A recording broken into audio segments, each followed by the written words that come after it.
dubartii 33tu guyyaatti hiikamti. Mana 33tu guyyaa tokkotti jiga. Jamaala liyyi kottu qaba. Nuti waan biroo raasoo jirra. Adeera kiyya kokka rabbi jeeti.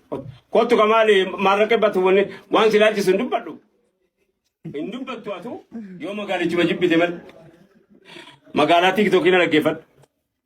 Yaa hintala obboleettii dhiiraa kan boru haadha manaatiif hintala ta'uu haadha manaatiif wara ta'uudhaa teessu. Na dhaggeeffadhu.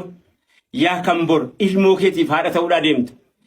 Eessa bakki ati egere boru ilmoo keetiif haadhummaadhaaf of qopheessitee ijoollee kee achiin hin gaadhaa jettee lafa kaayyatte gooliin kee eessa?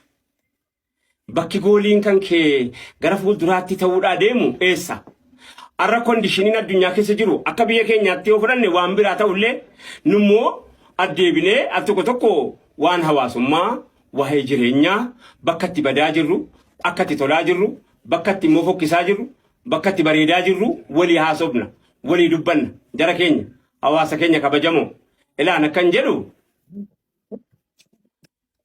keessaahuu magaalaan kun dubartoota baay'ata jedhanii anillee yeroo baay'ee seenee hin agarree dubartoota baay'ata jedhanii obboleettii dhiiraa shariika dhiiraa an obboleettii baay'ee keessa jidduudhaan dhaladhe kanaafan miidhama obboleettii dhiiraa miidhama kooti na gaddisiisa na yaachisa kanaaf atoo boru dhiirtii haadha manaatii boru mee waan jechuudha deemtu magaalaa tiktookitti ol ba'ee rakkoon qabu eegammoo baate magaalaa tiktookitti eegammoo baate silaa bahuun bakka hin taanetti magaalaa hin taane dhaabbachuun silaa gaarii hin ta'u eegammoo baate waan har'a sirraa galmeeffamee boru akkasitti ta'u waan har'a afaan kan keetii ba'ee boru mootii sitti ta'u jechi yoo afaaniin keetiin bahin situtti mootiidha yoo afaan keetii ba'e immoo isatu sitti mootiidha jechi akkas yeroo baay'ee yoo afaan keetii ba'e sitti mootii ta'a utuu afaan keetiin bahin immoo situ mootiitti ta'a yeroo ammaa kana keessa